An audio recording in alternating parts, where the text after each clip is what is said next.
بسم اللہ الرحمن الرحیم۔ عزیزان من، آج جنوری 1982 کی 22 تاریخ ہے۔ درس قرآن کریم کا آغاز سورہ محمد کی آیت 5 سے شروع ہو رہا ہے، 4, 7 اور 5۔ یہ پہلی 2 آیتیں جو میں ابھی پیش کروں گا، یہ تو سابقہ آیت کے تسلسل میں ہی ہے۔ وہاں کہا گیا تھا کہ جو لوگ، یہ فی سبیل اللہ کا ایک لفظ آتا ہے قرآن کریم میں، اللہ کے راستے میں اس کا ترجمہ کیا جاتا ہے، تو اس سے تو بات سمجھ نہیں آتی۔ اللہ کے راستے میں وہ سمجھیے یہ کہ جو مقاصد خدا نے تجویز کیے ہیں ان کو حاصل کرنے کے لیے، تو بات صاف ہو جاتی ہے۔ پھر وہ انگریزی میں کاز جس کو کہتے ہیں نا، ان دی کاز آف اللہ، وہ ایک بڑا جامع لفظ ہے۔ تو ہمارے ہاں اس کے لیے یہی کہا جائے گا کہ وہ مقاصد جو متعین کیے ہیں خدا نے، ان کے حاصل کرنے کے لیے جد و جہد کرنا، یہ ہے فی سبیل اللہ کوشش۔ تو جو لوگ اس باب میں کہتے ہیں، جد و جہد کرتے ہیں، اور وہ انتہا تک پہنچ جاتی ہے بات کہ جان تک دے دیتے ہیں، تو یہ لوگ وہ ہیں کہ جن کے اعمال رائے گاہ نہیں جاتے، یعنی ان کو خدا رہنمائی کر دیتا ہے اس منزل کی طرف جو کاروان انسانیت کے لیے متعین کی گئی ہے۔ یہ ہوا ہدایت، اور اس کا محسوس نشان یا علامت کیا ہے؟ یصلح بالہم، ان کی حالت سنور جاتی ہے۔ بڑی جامع چیز ہے۔ تو اس سے یہ نظر آ سکتا ہے کہ ہماری جد و جہد اس مقصد کے حصول کے لیے ہے یا نہیں جو خدا نے متعین کیا۔ ہم اس راستے پہ چل رہے ہیں یا نہیں جو اس منزل کی طرف ہمیں لے جائے گا جو خدا نے متعین کی۔ ہماری حالت سنوری ہوئی ہے یا نہیں۔ اور یہ تو ایسی چیز ہے کہ جسے ہر وقت دیکھا جا سکتا ہے کہ ہماری حالت کس قسم کی ہے۔ اگر ہم جو 2 مسلمان آج کل ملتے ہیں تو ہمیشہ مرثیہ پڑھتے ہیں، وہ روتے ہی روتے ہیں، ساری دنیا کا مسلمان رو رہا ہے، تو یہ یصلح بالہم کی تو یہ کیفیت ہے نہیں نا۔ اور اس کے بعد وَيُدْخِلُهُمُ الْجَنَّةَ عَرَّفَهَا لَهُمْ، وہ جنت میں انہیں داخل کرے گا۔ یہ ایک چیز ہے عرفہا لہم، جس کا تعارف ان سے کرا دیا گیا ہے، اس کی پہچان کرا دی گئی ہے۔ جیسا میں نے عرض کیا ہے کہ قرآن کریم اخروی زندگی کی جنت اور جہنم تو برمحل ہے، برحق ہے، اس پر ہمارا ایمان ہے، لیکن وہ جنت اور جہنم کو اسی دنیا سے شروع کر دیتا ہے۔ وہ معاشرہ جو اس کے قوانین کے مطابق یہاں متشکل ہوتا ہے، کار فرما ہوتا ہے، اس کی یہاں کی زندگی وہ اس جنت کا ایک عکس ہوتی ہے جس کا اخروی جنت میں ذکر کیا گیا ہے۔ اور جو اس کے خلاف جاتے ہیں وہ ایک جہنم کی زندگی بسر کرتے ہیں، جیسا کہ صورت ببھی حالم مپرس، ہماری حالت تو موجود ہے، مستقل ایک جہنم کی زندگی ہے۔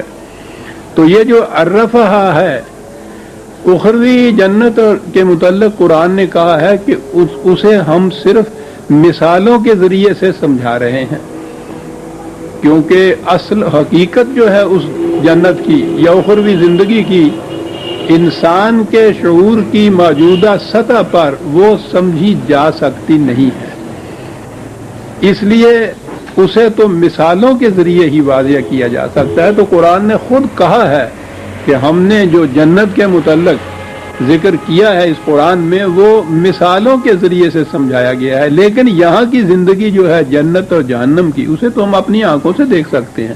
اس کا تعارف بھی قرآن کریم نے کرایا ہے۔ مومن کی زندگی اسلامی نظام کے ماتحت جو نتائج مرتب ہوتے ہیں وہ محسوس شکل میں ہیں، ان کے لیے مثالوں کے ذریعے سمجھانے کی ضرورت نہیں ہے، وہ تو اس زندگی میں عملاً محسوس مرئی طور پر ہمارے سامنے آتے ہیں۔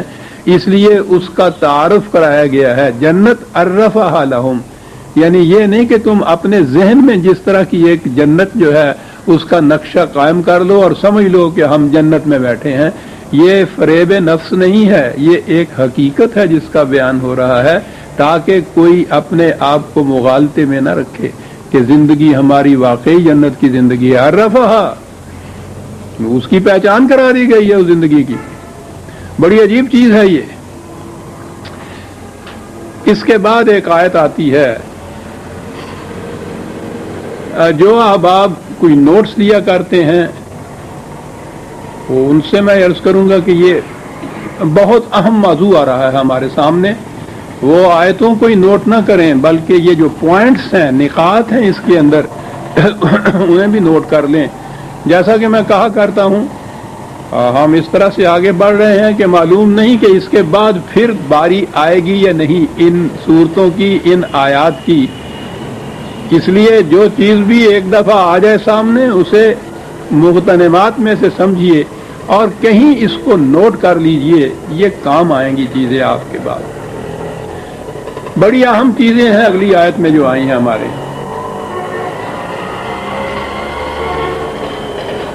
اگر دو لفظوں میں پوچھا جائے کہ قرآن کریم کی تعلیم کا مقصد کیا ہے تو میں یہ کہوں گا کہ قرآن کریم انسان کو اس کے صحیح مقام سے آشنا کراتا ہے۔ پہلی چیز تو یہ ہے۔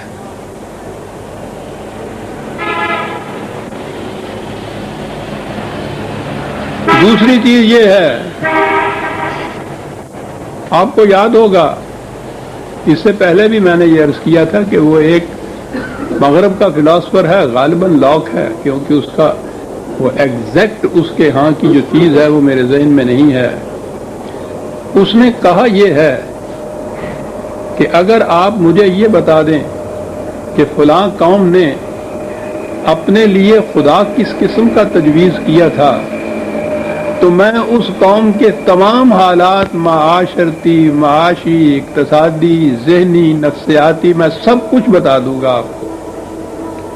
یہ یوں ہی ہمارے ہاں تو ان چیزوں کی اہمیت ہی کچھ نہیں، ہمیں پتہ ہی نہیں ہے کہ خدا پر ایمان کے کیا معنی ہیں، خدا کا تصور کیا دیتا ہے۔ وہ لوگ جانتے ہیں اس چیز کو کہ خدا کے تصور سے اس قوم کے پورے قوائف و حالات اور نفسیات اور ذہنیت کا علم ہو جاتا ہے۔ تو دوسری چیز جو قرآن نے کہی ہے وہ خدا کا تصور دیا ہے، اور یہ دونوں چیزیں وہ ہیں جنہیں میں مناظرے کی حیثیت سے نہیں، کبھی تو مناظرانہ حیثیت سے کہا کرتا تھا، اور آج علی وجہ البصیرت میں یہ عرض کروں گا۔ میں نے دنیا کے باقی مذاہب کا بھی مطالعہ کیا ہوا ہے، اچھی طرح سے مطالعہ کیا ہوا ہے۔ یہ دونوں چیزیں جتنی یہ قرآن نے جو مقصد بتایا ہے، انسان کو اس کے مقام سے آشنا کرانا اور خدا کا تصور دینا، جو کچھ اس نے کہا ہے اس کے معاملے میں دنیا کے کسی مذہب میں یہ چیز نہیں ہے۔ منفرد ہے اس کی یہ تعلیم قرآن کی، اور یہ جو بے مثل و بے مثال کہتا ہے اپنے آپ کو، وہ یہی مقامات ہیں جہاں دوسری جگہ اس کی مثال ہی نہیں ملتی۔ تو میں نے عرض کیا تھا نا کہ بڑی اہمیت اسے حاصل ہے، نوٹ کر لیجئے گا۔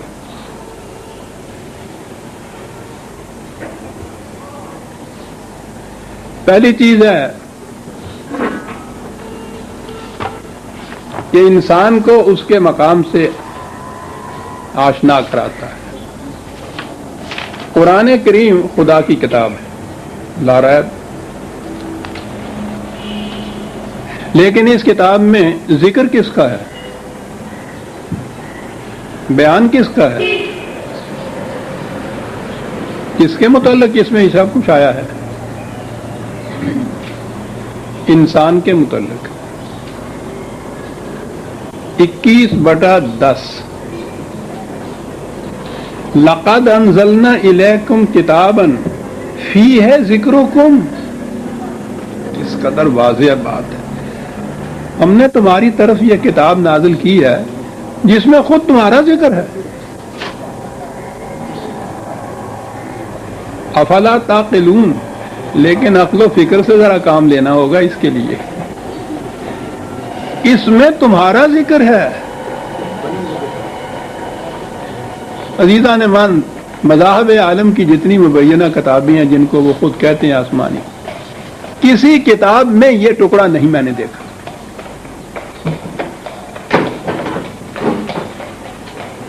فی ہے ذکرکم، اس میں تمہارا ذکر ہے۔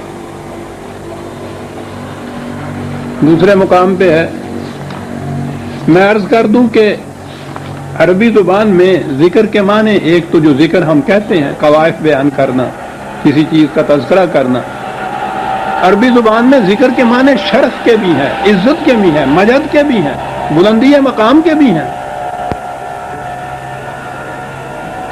دوسری جگہ ہے 43/44، 43/44، نبی اکرم صلی اللہ علیہ وسلم سے کہا گیا ہے وَإِنَّهُ لَذِكْرٌ لَكَ وَلِقَوْمِكَ، اس میں اے رسول تیرا ذکر ہے اور تیری قوم کا ذکر ہے۔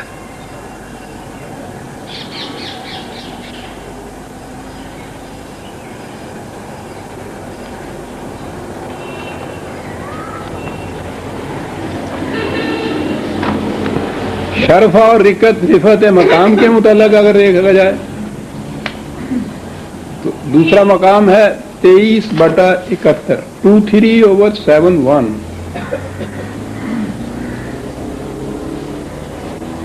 بڑی عجیب چیز۔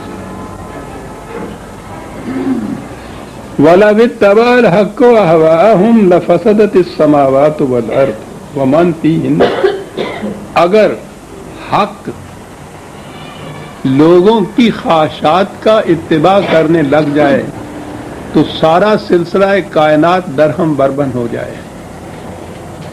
قانون کے صحیح ہونے کی بنیاد یہ ہے کہ وہ کسی کے جذبات، خواہشات، آرزوؤں، مقاصد، تمناؤں سے متاثر نہ ہو، اور یہ چیز خدا ہی دے سکتا ہے۔ کوئی انسان ایسا نہیں ہے کہ کوئی چیز جو اس کے ذہن سے ابھرے وہ اس کے دل کی رنگینی اپنے ساتھ نہ لے کے آئے۔ انسانی ذہن کی بات اس کے قلب کے راستے سے باہر آتی ہے۔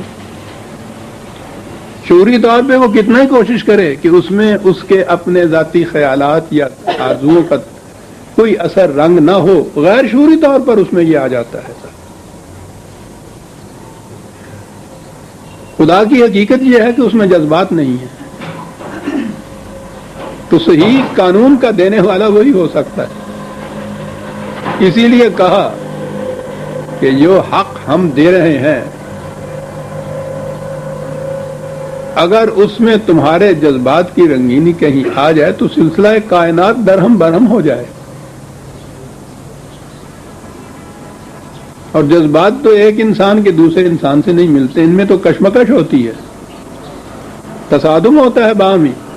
اور اگر پورے عالمگیر انسانیت اس کے کہیں جذبات یا خواہشات سے متاثر ہو رہا ہو قانون سے، پھر پوچھئے نا وہ قانون بنے گا کیا؟ اسی لیے وہ قانون دینے کا مقام وہ ہے جہاں جذبات کا دخل نہیں ہے۔ یہ تو یہ بات رہی۔ اب یہ ہے کہ جو ہم نے دیا ہے تمہیں یہ قانون، اس کا مقصد کیا ہے؟ بل آتیناہم بذکرہم، ہم نے اس میں خود ان کے اپنے شرف اور عزت اور رفت مقام کا ذکر کیا گیا ہے۔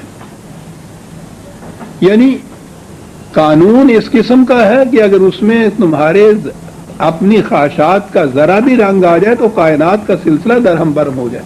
اور اس قانون کا مقصد کیا ہے؟ وہ یہ مقصد یہ ہے تو خود تمہارا ہی شرف و مجد اس کے اندر پنہاں ہے۔ اور اگلی چیز بڑی عجیب ہے انسان کی، فَهُمْ عَنْ ذِكْرِهِمْ مُعْرِضُونَ، کہا دیکھیے ان کی حماقت ملاحظہ فرماؤ ستم ظریفی، ہم ان کی عزت اور شرف کی بات کرتے ہیں اور یہ اپنے شرف سے اعراض برت کے دوسری طرف جا رہے ہیں۔ سوچو تو صحیح، ہم اس کی عزت کرنا چاہتے ہیں، یہ اپنی عزت نہیں کرانا چاہتا۔ یعنی اپنے احوا، اپنی خواہشات اور جذبات کے تابع چلے گا تو یہ اس شرف سے محروم رہ جائے گا۔ ہم یہ چاہتے ہیں اس کے لیے، اور اس کی کیفیت یہ ہے تو پہلی چیز اس میں یہ آ گئی کہ قرآن کریم میں خود تمہارا ذکر ہے. قرآن کریم انسانوں کے تذکرے کی، یہ خود انسانوں کی کیفیات و نفسیات بیان کرتا ہے، اور مقصد ان کو شرف اور مجد سے ناشنا کرانا ہے. اس میں قرآن اس کے لیے ہے، اس میں قرآن انسانوں کے متعلق کہا گیا جو کچھ کہا گیا ہے.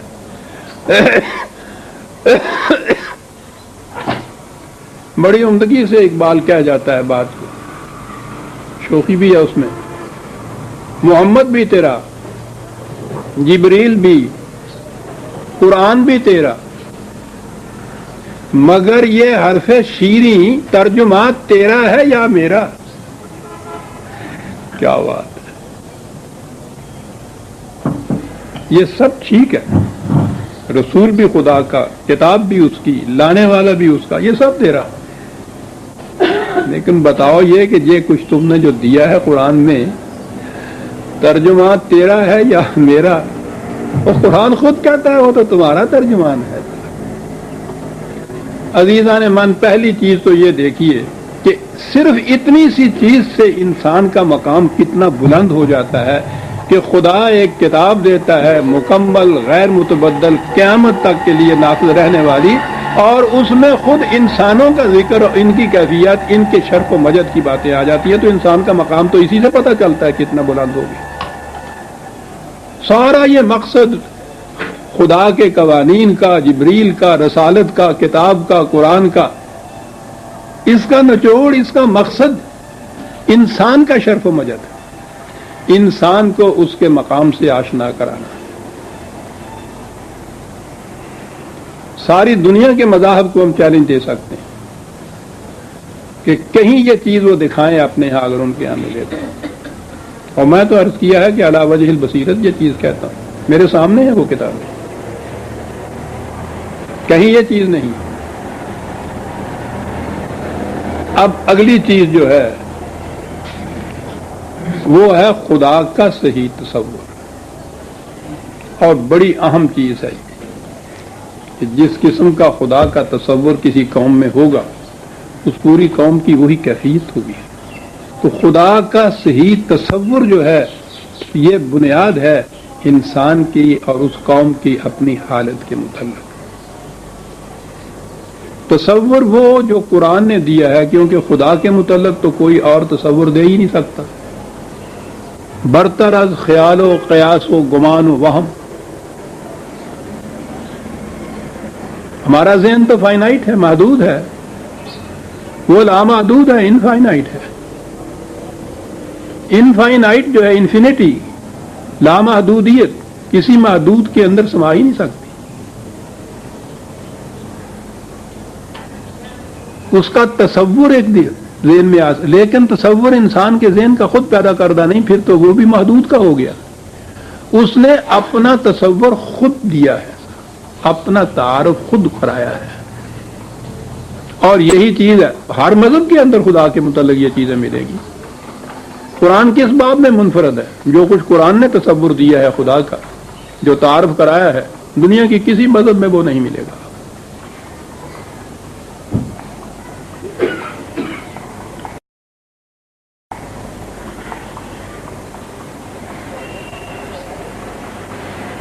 کہا یہ ہے کہ کانا، میں اس آیت پہ بات بھی ذرا آؤں گا، یہ ہے 7ویں آیت سورہ محمد کی جو ابھی آؤں گا، جہاں سے یہ بات شروع ہوگی.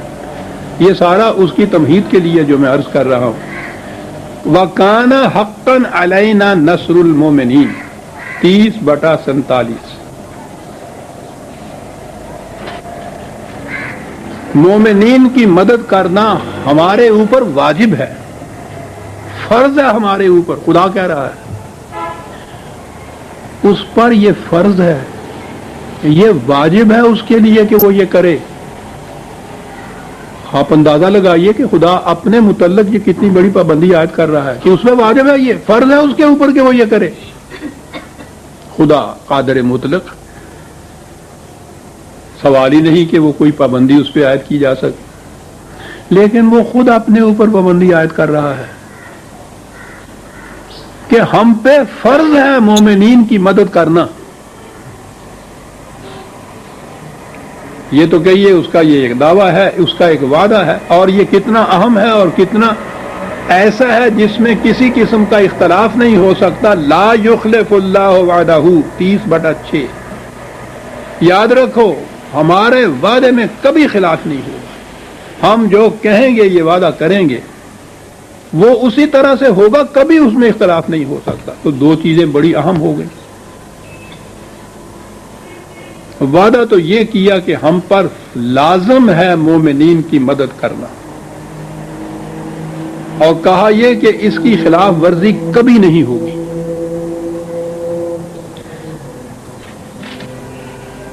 سوال یہ ہے کہ یہ کس مدد جو ہے یہ خود بخود ہی ملتی رہتی ہے یا اس کے لیے کوئی شرط لگائی ہے؟ اور یہ ہے وہ چیز جو اب آئی ہمارے سامنے. یا ایھا الذین آمنوا ان تنصروا اللہ ینصرکم. یہ ہے جی وہ چیز.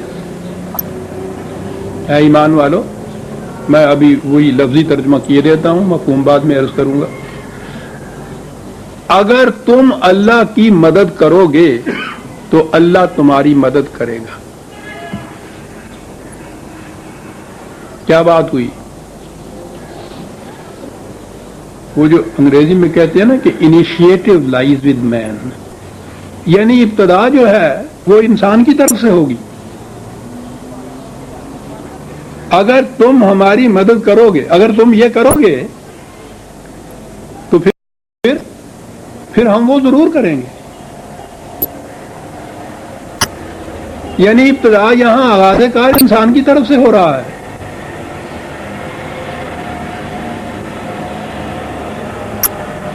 اور اسی میں سے تو وہ نقطہ نکلا کہ انسان تو صاحب اختیار و ارادہ ہے، اس کا جی چاہے اس کی مدد کرے، جی چاہے نہ کرے، اس پہ تو کوئی جبر نہیں ہے. لیکن اسے سمجھیے اسی طرح جو میں لیکن کی بات کہنے لگا. انسان نے جب یہ شرط پوری کر دی تو پھر یہ خدا کے لیے نہیں ہے کہ وہ کرے یا نہ کرے. اتنے اختیارات مطلق کا مالک وہ جو ہے اپنے اوپر پابندی ایسی عائد کرتا ہے کہ اس کے سے مفاری ہی نہیں، اس کو کرنا پڑے گا. میرے اللہ، اب وہ انسان کے انیشیٹو کا پابند ہو گیا.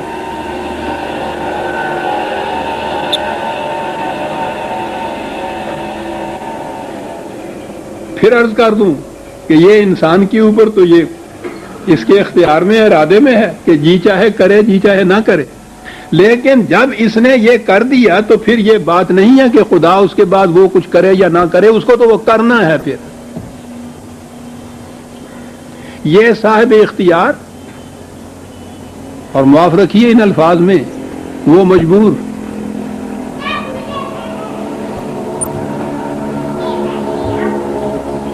یاد رکھیے مجبور کا لفظ ہے ہمارے لیے. جبر اور اصول پرستی میں بڑا فرق ہوتا ہے.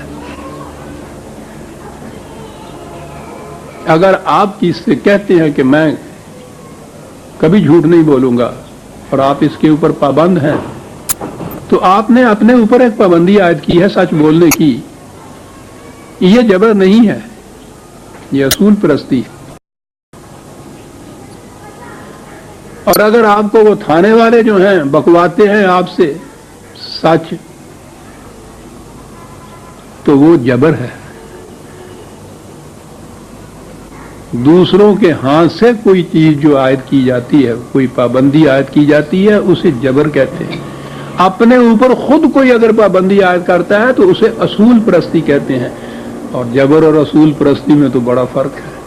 یہ خدا نے جو یہ کہا ہے نا کہ اس کے بعد ہم پھر اس کے بعد ایسا ضرور کریں گے، کبھی اختلاف نہیں ہوگا، یہ اصول پرستی ہے، جبر نہیں ہے. لیکن انسان کے نقطۂ نگاہ سے تو پھر یہ جبر ہو جاتا ہے کہ خدا کو مفر ہی نہیں ہے کہ یہ کر دے اور وہ یہ نہ کرے. ناز برداری تو اس کی ہو رہی ہے کہ لیجئے سرکار ہم نے یہ کر دیا، اب آپ کو یہ کرنا پڑے گا. وہ کہیں گے کہ ہاں صاحب ہم نے تو کہا ہوا ہے، ہم کریں گے. دیکھ رہے ہیں خدا کا تصور کیا آ رہا ہے. دنیا کے کسی مذہب کے اندر پوچھ کے دیکھیے کہ یہ تصور خدا کا کہیں دیا ہوا ہے؟ اور یہاں بھی انسان کا مقام کس بلندی پہ جا پہنچتا ہے؟ ابتدائے کار اس کے ہاتھ میں ہے، صاحب اختیار یہ ہے۔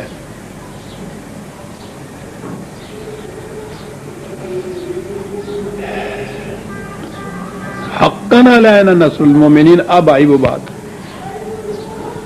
مومنین کی مدد کرنا ہم پہ واجب ہو جاتا ہے۔ کس طرح؟ ان تنصر اللہ،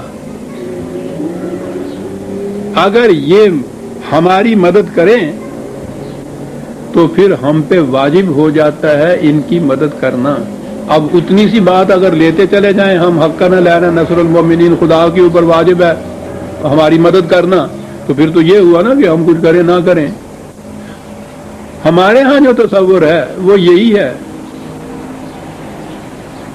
کہ یہ سب کچھ وہی کرتا ہے، ہمارے لیے کچھ کرنے کا نہیں ہے۔ اس نے خود کہا ہے حقاً علینا نصر المومنین، مومنین کی مدد کرنا ہم پر واجب ہے، تو وہ تو کرے گا۔ اور وہ جو ٹکڑا ہے درمیان کا، یہی تو چیز ہے جس سے قرآن سمجھ میں نہیں آتا، یا سمجھنا چاہتے نہیں ہیں یہ لوگ۔ تصریف آیات ہے نا، ان تنصر اللہ کا فکرہ ساتھ ملا لیجئے تو اگلی بات سامنے آ جاتی کہ حقاً علینا نصر المومنین کے معنی کیا ہیں۔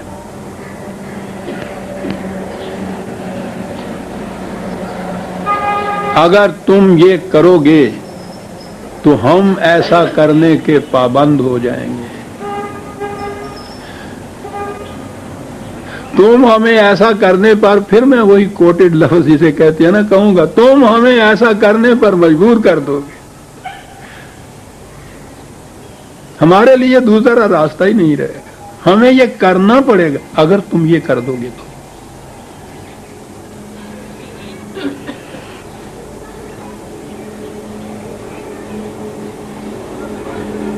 ضمناً یہیں سے ایک چیز اور آ جاتی ہے،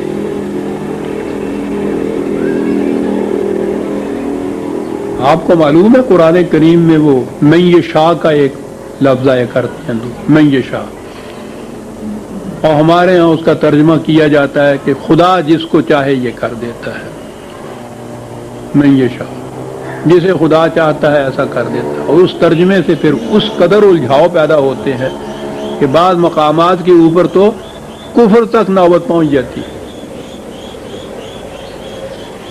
جو دلوں میں یشاء بھی جو کہا، یادی میں یشاء کا تو ہوا کہ خدا جسے چاہتا ہے ہدایت دیتا ہے، یہ بھی بات ہو گئی کہ جسے وہ چاہتا ہے ہدایت دیتا ہے۔ اگر وہ ہدایت نہیں کسی کو مل سکی تو وہ تو کہے گا نا کہ مجھے اس نے دی نہیں ہدایت۔ میں وہ یہ ذرا وضاحت چاہتا ہوں کہ میں یشاء کا غلط ترجمہ جو ہمارے ہاں ہو رہا ہے اس نے کیا کچھ کر دیا ہے۔ اور یہ دلوں میں یشاء بھی ہے، اور جسے چاہتا ہے گمراہ کر دیتا ہے، معاذ اللہ۔ آپ کے ہر ترجمے میں یہ لکھا ہوگا، آپ کی ہر تفسیر میں یہ لکھا ہوگا، جسے چاہتا ہے وہ کر دیتا ہے۔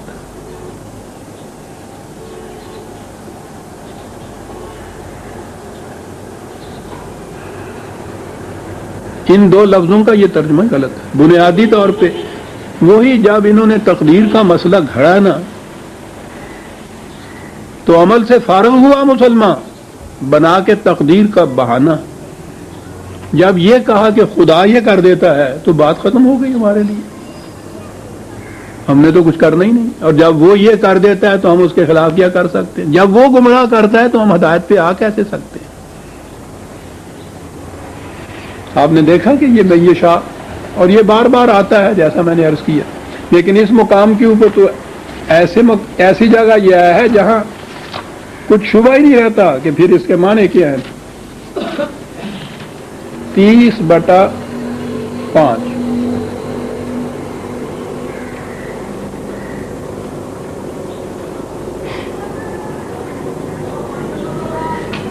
معلوم نہیں آپ حضرات کے پاس قرآن کا نسخہ بھی ہے یا نہیں، سامنے الفاظ آئیں تو پھر نکھر کے مفہوم واضح ہو جاتا ہے۔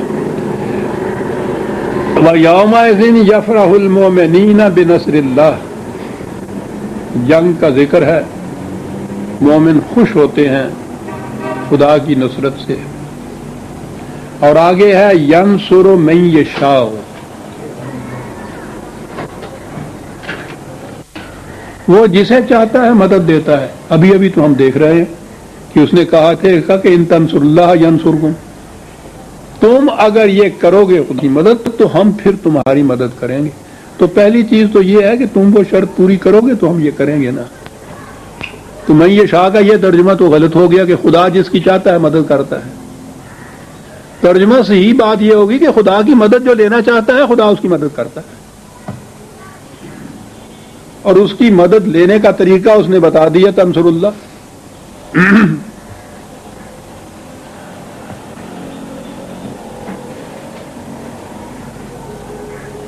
یوں قرآن کو ملایا جائے تو بات سمجھ میں آ جاتی ہے. اب یہاں میں یہ شاہ بعض وقت جو چاہتا ہے ہماری مدد لینا ہم مدد دیتے ہیں، اور اس کا طریقہ ہم نے بتا دیا تنصر اللہ. پہلی چیز تو یہ ہے کہ وہ مدد جو ہے وہ پھر جو ملتی ہے تو کیا اس میں ہوتا ہے، اس مدد کے اندر وہ یہ ہوتا ہے کہ تم بیٹھے رہتے ہو اور ہمارے فرشتے آگے سارا کچھ کر جاتے ہیں. ہوتا اتنا ہی ہے ینصرکم، پھر خدا تمہاری مدد کرتا ہے. ہوتا کیا ہے، وہ یثبت اقدامکم، میدان جنگ میں تمہارے پاؤں جما دیتا ہے، لغزش نہیں اس میں پیدا ہونے دیتا.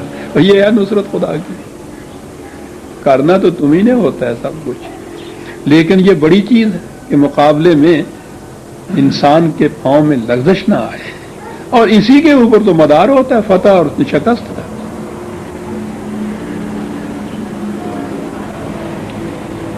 اب یہ جو چیز ہے کہ تم اگر ہماری مدد کرو گے تو پھر ہم تمہاری مدد کریں گے. یہاں سے ایک بہت بڑا سوال پیدا ہوا کہ خدا اتنے اقتدار مطلق کا مالک اور وہ انسانوں سے کہتا ہے کہ تم ہماری مدد کرو گے تو پھر ہم تمہاری مدد کریں گے. خدا مدد کا محتاج ہے، بڑی اہم چیز. اور یہ اگلا نقطہ یاد رکھیے کہ خدا نے انسانوں کے بارے میں جو ذمہ داریاں اپنے اوپر لے رکھی ہیں وہ ذمہ داریاں انسانوں کے ہاتھوں سے پوری کراتا ہے.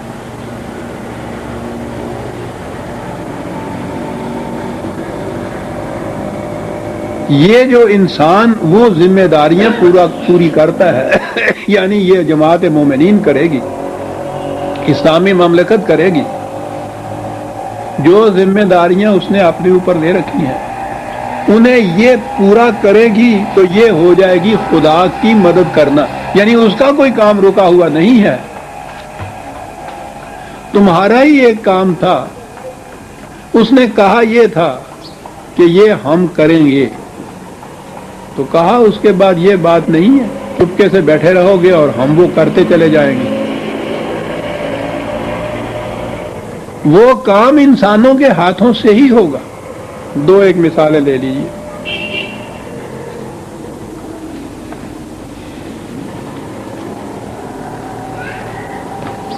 4/75 جماعت مومنین ہجرت کر کے مکے میں آ گئی. مدینے میں بھی مسلمان، معاف رکھیے گا، مکے سے مدینے میں آ گئی. مکے میں بھی مسلمان باقی تھے، معصور ہو گئے، محبوس ہو گئے، دشمنوں کے ہاتھ میں آ گئے. ان پہ بڑے مظالم ہوتے تھے. وہ اپنے خدا سے فریاد کرتے ہیں کہ یا اللہ ہمیں ان ظالموں کے پنجے سے چھڑاؤ. خدا سے فریاد کرتے ہیں. خدا قادر ہے اس کے اوپر کہ وہی ان کی مدد کرے اور ان کو وہاں سے نکال کے لے جائے. مشکل کیا تھا؟ پتہ خدا کیا کہتا ہے؟ 4/75 خدا مدینے کے مسلمانوں سے کہتا ہے جن کے پاس یہ توفیق تھی کہ وہ کچھ مدد کر سکے. مدینے کے مسلمانوں سے کہتا ہے کہ مالکم لا تقاتلون فی سبیل اللہ، تمہیں کیا ہو گیا ہے کہ تم اٹھتے نہیں ہو ان کی مدد کے لیے. والمستضعفین من الرجال والنساء والولدان الذین یقولون ربنا اخرجنا من هذه القرية الظالم اهلها وجعلنا من لدنک ولیا وجعلنا من لدنک نصرا. کہا تم سنتے نہیں ہو کہ مکے کے رہنے والے مظلوم کس طرح سے فریاد کر رہے ہیں ہم سے کہ یا اللہ اس ظالم بستی سے ہمیں نکال، ہماری مدد کر، ہمارا کوئی مددگار مقرر کر. ہم سے فریاد کر رہے ہیں. وہ کہہ رہا ہے مدینے کے مسلمانوں سے کہ کیا تم سن نہیں رہے کہ وہ ہم سے فریاد کر رہے ہیں اور تم بیٹھے ہوئے ہو آرام سے؟ ان کی مدد کے لیے اٹھتے کیوں نہیں ہو؟ کہا یہ تھا حقنا علینا نصر المومنین، مومنوں کی مدد کرنا ہمارے اوپر فرض ہے. وہ مظلوم خدا سے فریاد کر رہے ہیں تو خدا پہ فرض ہوئی نا یہ ان کی مومنوں کی مدد کرنا. تو وہ کیا کہہ رہا ہے؟ وہ جو اس قابل ہے مدد کرنے کے، وہ ان سے کہہ رہا ہے کہ تم سنتے نہیں ہو کہ وہ ہم تو کس طرح سے پکار رہے ہیں، اٹھ کے مدد کیوں نہیں کرتے؟ آپ نے غور فرمایا عزیزان ایمان کہ جسے آج کل کی اصطلاح میں یہ عام چرچا اسلامی نظام اور اسلامی مملکت اور اسلام کا وہ یہ کچھ ہو رہا ہے، اس کا فریضہ کیا ہے؟ اس کا فریضہ یہ ہے کہ جو ذمہ داری خدا نے اپنے اوپر دے رکھی ہے انسانوں کے متعلق، یہ اس کا نظام وہ ذمہ داری کو پورا کرتا ہے. جہاں سے کسی مظلوم کی آواز آتی ہے مدد کے لیے، وہ خدا کو وہ پکارتے ہیں، یہ اس خدا کی ذمہ داری کو پورا کرنے کے لیے اٹھتے ہیں.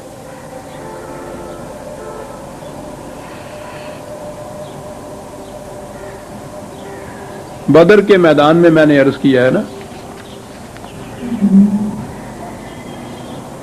پہلا ٹکراؤ وہاں ہوا.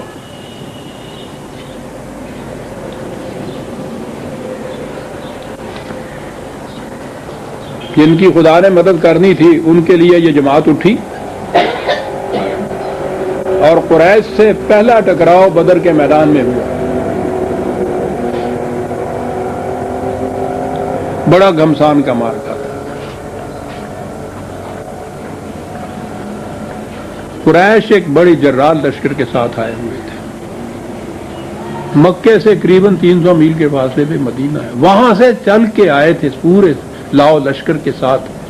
تعداد میں بھی وہ قریباً 1000 تھے. اس زمانے میں تو یہ تعداد بڑی تعداد تھی. مدینے والے سارے لے رہے کے 300 کے قریب مہاجر پناہ گزین بیچارے چھٹ دوڑے. وہ ان حالات میں یہ میدان جنگ میں گئے تھے.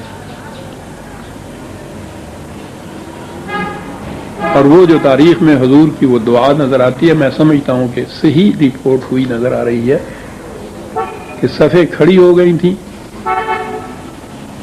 تو حضور ایک طرف کہتے ہیں جا کے نہایت الہاؤ اس سے خدا کے حضور یہ کہہ رہے تھے. اور وہ اندازہ رپورٹ کرنے والے نے کہا ہے کہ حضور کی چادر مبارک جو تھی کندھے سے نیچے بچھ رہی تھی. اتنی معاویت کا عالم تھا اور فکرہ ایک ہی تھا کہ یا اللہ یہ ایک چھوٹی سی جماعت جو ہے جو تیار کی گئی ہے وہ آج تمہارے اس قوس و مقصد کے حصول کے لیے جو تم نے کہا تھا کہ نصرت کے لیے کیوں نہیں اٹھتے، وہ آ گئی ہے میدان کے اندر.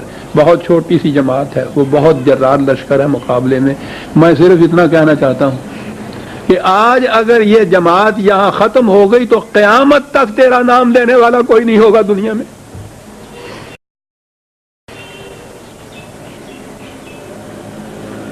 بڑی صحیح بات تھی.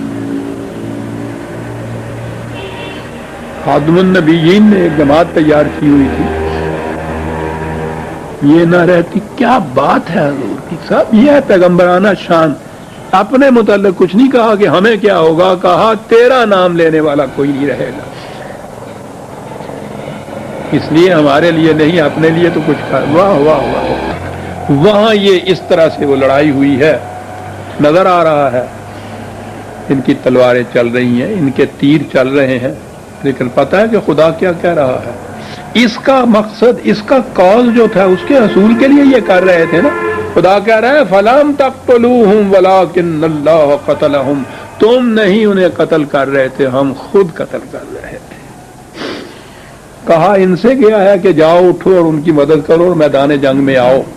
یہ میدان جنگ میں کفن بدوش اور شمشیر بکف آ گئے ہیں، ان سے لڑائی ہو رہی ہے، یہ انہیں قتل کر رہے ہیں. یہ ان کی تلواریں چل رہی ہیں، خدا اپنی طرف منسوب کر رہا ہے، تم نہیں چلا رہے تھے، ہم خود چلا رہے تھے۔ وما رمیت اذ رمیت ولکن اللہ رما، تم تیر نہیں چلا رہے تھے، ہم تیر چلا رہے تھے۔ کتنا مقام ہے بلند مومن کا کہ اس کے ہر ایکشن کو خدا اپنا ایکشن بتا رہا ہے کہ تم نہیں کر رہے تھے، ہم کر رہے تھے۔ یہ تو یوں ہو جاتا ہے عزیزان من خدا اور بندے کا باہمی رفاقت کا تعلق اس کے مقصد کے حصول کے لیے۔ جب یہ کوئی بھی ایک عمل کرتا ہے، خدا اسے اپنا عمل قرار دے رہا ہے، تم نہیں چلا رہے تھے، ہم چلا رہے تھے۔ ریفرنس 8/17،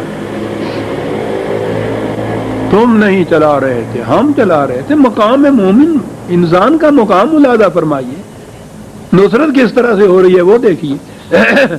پھر ان چیزوں کو اپنی طرف منسوب کر رہا ہے خدا، ہم کر رہے تھے یہ۔ کہاں سے کہاں بات آ گئی۔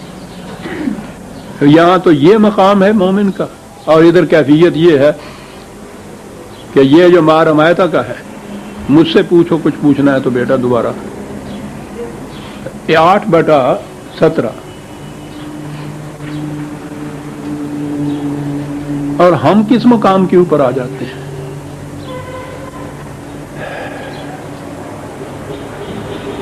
میں نے کہا کتنا بلند مقام ہے یہ مومنین کا، نبی اکرم صلی اللہ علیہ وسلم کا، لیکن ہم نے کیا کہا اس تفسیر میں؟ یہاں یہ تھا کہ تم تیر نہیں چلا رہے تھے، ہم چلا رہے تھے۔ اس کا ہمارے یہاں ترجمہ یہ ہے کہ وہ جب حضور نے ایسا دیکھا کہ گمسان کا مارکا ہے اور مشکل ہے ان سے فتحات کرنا، تو آپ نے تھوڑی سی ایک مٹی یا کینکریاں لی ہاتھ میں اور اس طرح سے ماری اور وہ سارا لشکر اندھا ہو گیا۔ جناب چل بھائی، پہلے تو یہ کیا،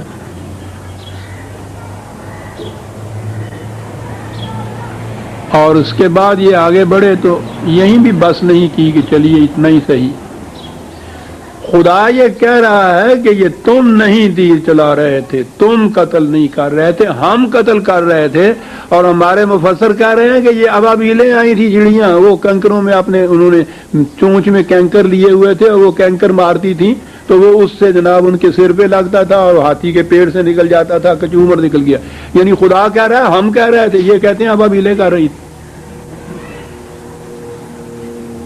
کتنی پستی ہے اس قوم کے ذہن، کرنے والوں کی یہ کیفیت ہے کہ اگر آج یہ جماعت نہ رہی تو قیامت تک تیرا نام لینے والا کوئی نہیں رہے گا۔ میدان جنگ میں نکل آتے ہیں 300 کے قریب سر بکف، اور جو کچھ کر دکھایا انہوں نے، دنیا کے مورخین سے پوچھو، انہوں نے کہا ہے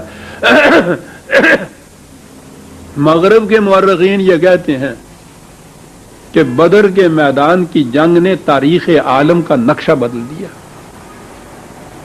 یہ تھا مقام ان 300 مجاہدین کا،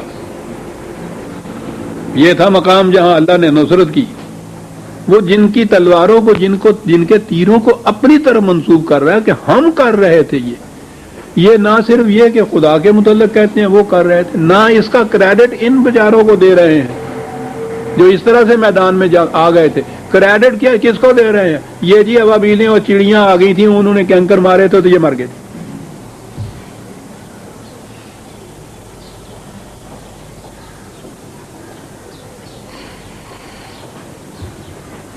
واعظ تو خوش ہو جاتا کہ اس نے زیب داستان کے لیے یہ کچھ کر دیا، لیکن اسے معلوم نہیں کہ اس نے کر کیا دیا اس سے۔ جناب کسی کا کوئی مقام ہی نہ رکھا واپس۔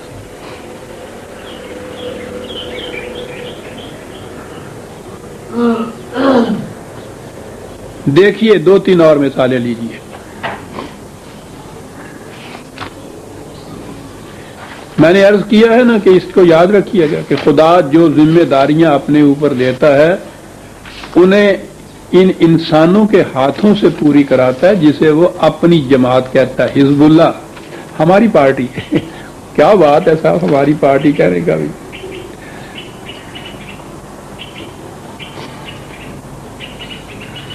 دنیا میں یہ چیز بات زبردست، طاقتور، مستبد، ظالم، جابر، کوٹتے ہیں اور کمزور ضعیف انسانوں کو کچل دیتے ہیں، اور سب سے بڑا نشانہ ان کا مذہب بنتا ہے۔ اس دور میں تو چونکہ اب ذرا دور مہذب آ گیا ہے، چارٹر واٹر آ گئے ہیں، حقوق جو ہے ان کا تحفظ بھی کچھ کرتے ہیں، تو یہ مذہبی عبادت گاہیں جو ہیں، مندر، مسجد، گرجا، یہودیوں کے صومعہ وغیرہ، عام طور پہ ان کا احترام برتا جاتا ہے، اگرچہ اب ہمارے سامنے یہ بھی آ گیا ہے کہ اسرائیل نے اس کی بھی پرواہ نہیں کی۔ وہ قوم جنہیں آپ 1000 برس سے کہہ رہے ہیں کہ خدا کے غضب میں پھنسی ہوئی وہ قوم ہے، مغلوب علیہ قوم، بڑے فخر سے آپ یہ کہتے ہیں۔ 90 کروڑ مسلمانوں کے ایک جم غفیر کے اندر، ایک بحر متلاطم کے اندر ایک اتنا سا جزیرہ انہوں نے، وہ بھی کسی کی کرم اور فضل کے اوپر انہوں نے حاصل کیا ہے۔ 90 کروڑ بے بس ہیں ان کے ہاتھوں آج، انہوں نے یہ کیا ہے۔ وہاں کہہ رہے ہیں مسجد اقصیٰ کے متعلق بھی یہ کیا ہے، اب وہ مقام ابراہیمی کے متعلق بھی کہتے ہیں یہ کر رہے ہیں، لیکن اس وقت بہرحال اس دور کے اندر عام طور پہ مذہبی عبادت گاہیں جو ہیں وہ محفوظ رہتی ہیں۔ اس دور میں یہ چیز نہیں تھی، سب سے پہلا حملہ اس پہ ہوتا تھا۔ قرآن کہتا ہے وَلَوْلَا دَفْعُ اللَّهِ النَّاسَ بَعْضَهُم بِبَعْضٍ لَقُدِّمَتْ صَوَامِعُ وَبِيَعٌ وَصَلَوَاتٌ وَمَسَاجِدُ يُذْكَرُ فِيهَا اسْمُ اللَّهِ كَثِيرًا، اگر خدا یہ کہ ظالم اور جابر مستبد قوموں اور حاکموں کا مقابلے میں دوسری جماعت کھڑی نہ کر دیتا جو ان کا مقابلہ کرتی، تو دنیا میں آپ دیکھتے کسی مذہب کی کوئی عبادت گاہ محفوظ ہی نہ رہتی۔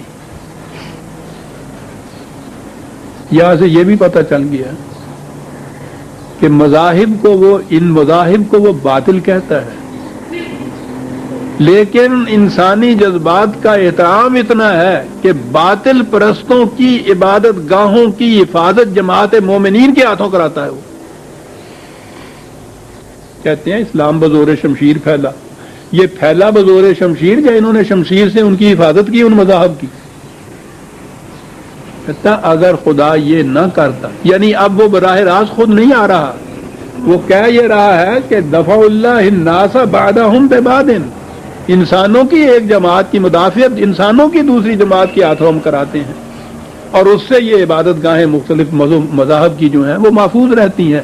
اگر ہم یہ نہ کرتے تو وہ کبھی محفوظ نہ رہتی۔ اور آگے ہے وَلَا يَنْصُرَنَّ اللَّهُ مَن يَنْصُرُهُ، وہی الفاظ آ گئے، اور یوں خدا ان کی مدد کرتا ہے جو خدا کی مدد کرتے ہیں۔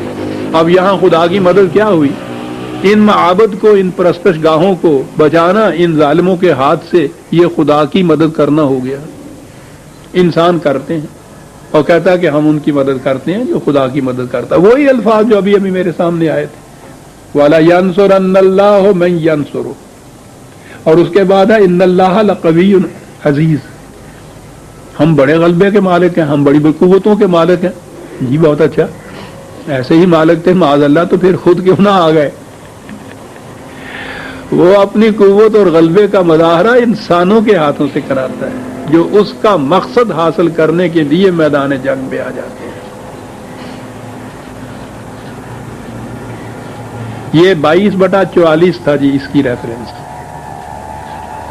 ایک اور یہاں تو صرف مساجد وغیرہ کے معابد وغیرہ کے متعلق ہی ہے نا، ایک اور مقام ہے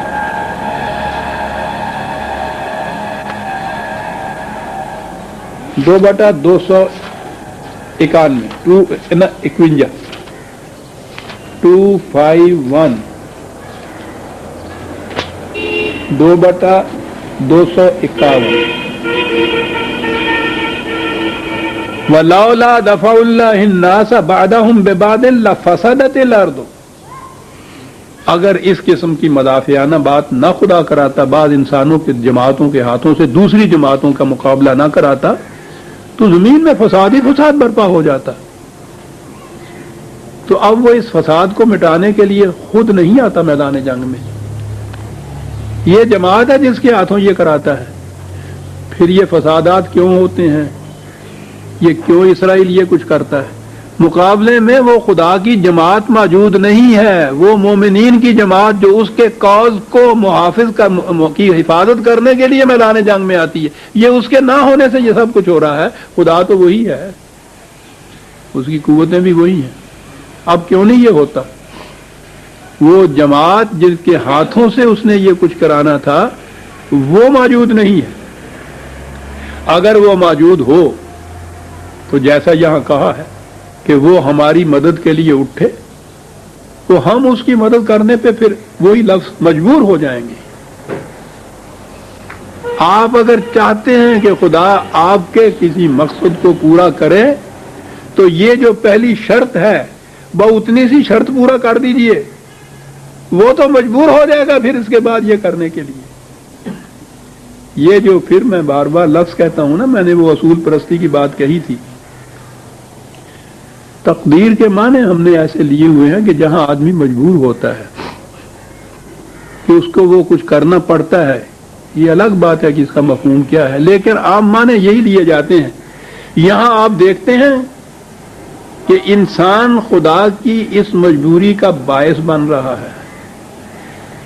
اس نے اگر یہ چیز کر دی تو پھر خدا کے لیے دوسرا راستہ نہیں رہتا، وہ خدا کی تقریر ہو جاتی ہے. کیا بات ہے اقبال کی، کس طرح سے یہ کہتا ہے، تیرے دریا میں طوفان کیوں نہیں ہے، تیری خود ہی تیری مسلمان کیوں نہیں ہے.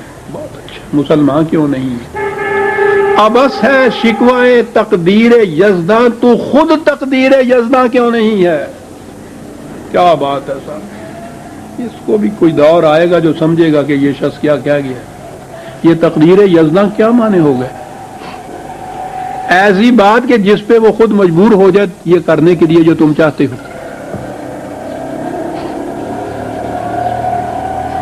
خدا کے مقدر میں یہ لکھا ہے کہ اگر ہم مدد کریں گے تو وہ ضرور مدد کرے گا. یوں آئیں ان الفاظ میں بات کرنی ہو تو.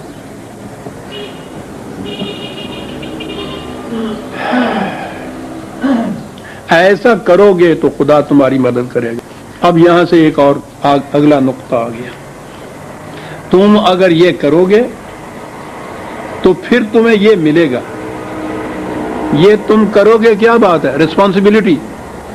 ہمارے ہاں آپ دیکھیں گے روز حقوق کا مطالبہ ہوتا ہے، رائٹس کا مطالبہ ہوتا ہے.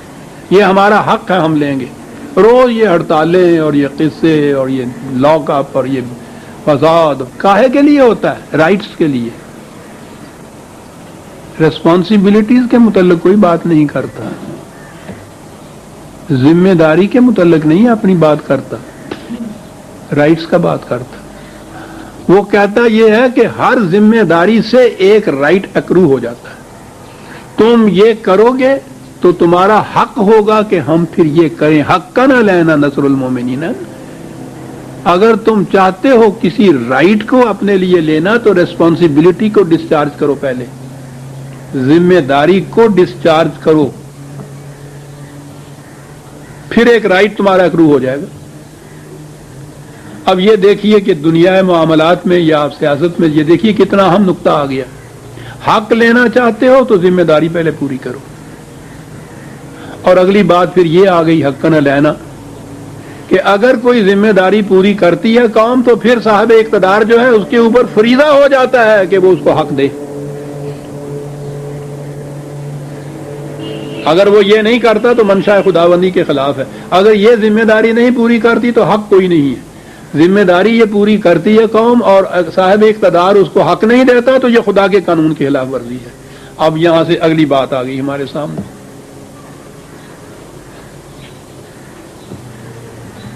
حقوق یوں ملتے ہیں اور جیسا خدا نے کہا ہے لن یخلف اللہ وعدہ، اس کی خلاف ورزی ہو نہیں سکتی. تو اس خدا کے نام پہ جو نظام یا حکومت قائم ہوگی اس میں ہوگا یہ کہ جو ہی وہ ذمہ داری ڈسچارج کی قوم نے، اور اس کے بعد یہ مفر نہیں ہے ان کے لیے جو صاحب اقتدار ہیں کہ وہ حقوق ان کو نہ دیں جن کے لیے وہ ذمہ داری انہوں نے پوری کی ہے.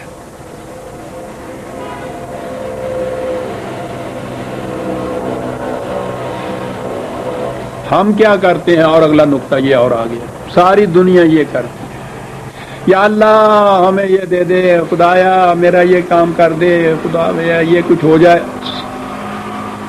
ہم اپنا خدا کے ساتھ تعلق ہی یہ سمجھتے ہیں اور ساری دنیا یہی تعلق سمجھتی ہے کہ اس سے مانگو، اس سے کہو، یہ کرو، یعنی ایک تو معذلہ کچھ ایسا نظر آتا ہے کہ وہ جھارا جیسا ہمارا نج کا نوکر ہے، وہ ہمارے ہی کام میں لگا ہوا ہے کہ یا اللہ میرا آ کر دے، تو میرا آ کر دے ہوئے ادھر نوکر لگا ہوا ہے.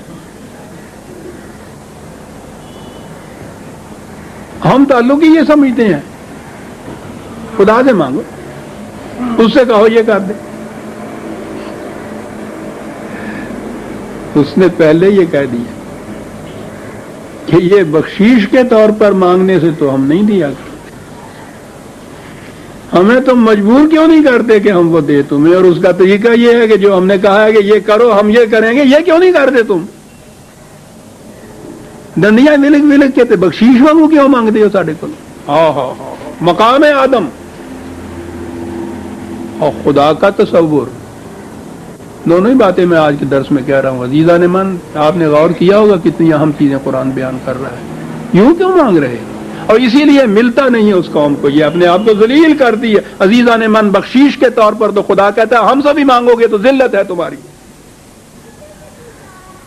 ایز آف رائٹ کیوں نہیں مانگتے؟ بطور حق کے کیوں نہیں مانگتے ہم سے؟ اور وہ کیا کہتا ہے انسان کو، 7/176 ہمیں کہتا ہے وہ، اور انسانوں کا تو کچھ پتہ نہیں ہے. 7/176 غالباً یہی ہے. ہاں، وَلَوْ شِئْنَا لَرَفَعْنَاهُ بِهَا، ہم تو چاہتے تھے کہ اس قرآن کی وجہ سے اس کے مدارج کو بلند تر مقام کے اوپر لے جائیں، رفتیں اور بلندیاں اس کو عطا ہو جائیں. ہم چاہتے یہ تھے. بہا، کیا بات ہے بہا کی، کہ اس قرآن کی روح سے ہم اس کے مقامات اتنے بلند کر دیں. وَلَكِنَّهُ أَخْلَدَ إِلَى الْأَرْضِ، لیکن یہ کمبخت زمین کی پستیوں کے ساتھ چمٹ کے رہ گیا. ہم اتنی بلندیوں پہ لے جانا چاہتے تھے، یہ اتنی پستیوں کے اوپر آ گیا. کس طرح آ گیا؟ وَاتَّبَعَ هَوَاهُ، یہ اپنے ہی خواہشات کے پیچھے لگ گیا، ہماری بات نہ مانی. انسان کا مقام کہ ہم تو اسے اتنی بلندیوں پر لے جانا چاہتے تھے اور یہ زمین کی پستیوں کے ساتھ چمٹ کے رہ گیا.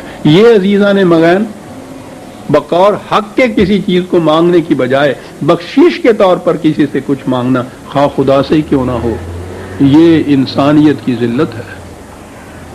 وہ کہتا ہے کہ ہم سے مانگو، بطور حق کے مانگو، وہ ذمہ داری پوری کرو، اور اس کے بعد سوال ہی نہیں ہے کہ ہم یہ کچھ نہ کریں. وَلَن تَجِدَ لِسُنَّتِ اللَّهِ تَبْدِيلًا، تم اس میں کبھی تبدیلی نہیں پاؤ گے. انسانوں کی دنیا کے اندر یہ ایک دوسری چیز اہم آ گئی کہ ذمہ داری کو پورا کرے تو پھر بخشیش کے طور پر وہ اپنے نظام اسلامی سے نہیں کچھ مانگتا مملکت، اس کا حق ہو جاتا ہے کہ وہ اس کو وصول کرے. یہ ہے جو تعلق خدا اور انسان کا بتایا عزیزان مان. اور وہ میں نے پہلے عرض کیا ہے، وہ ثبت اقدامک، نصرت اس کی آتی ہے، تمہارے پاؤں میں پھر لغزش باقی نہیں رہتی. اتنا ایک آیت کے یہ 4 لفظ ہی آ جائے. لیکن میں عرض کروں گا، جیسا میں نے شروع میں کہا ہے، کہ اگر آپ احباب نے اس کو نوٹ کر لیا ہے اور یہ بات ذہن میں آ گئی ہے، تو یہ ایک ایسی اہم چیز ہے جو دنیا میں کسی اور جگہ آپ کو نہیں ملیں گی، جو صرف قرآن کے اندر. اور یہ ہے منفرد مقام قرآن کا، جہاں یہ بے مثل و بے نظیر اس کی تعلیم ہو جاتی ہے. انسان کا مقام متعین کرتا ہے، خدا کا تصور یہ صحیح دیتا ہے. اور 2 ہی چیزیں ہیں، اگر یہ مل جائیں تو کسی اور چیز کی ضرورت ہی انسان کو نہیں رہتی. سورہ محمد کی 7ویں آیت جو ہے وہی ہم نے آج لی. ربنا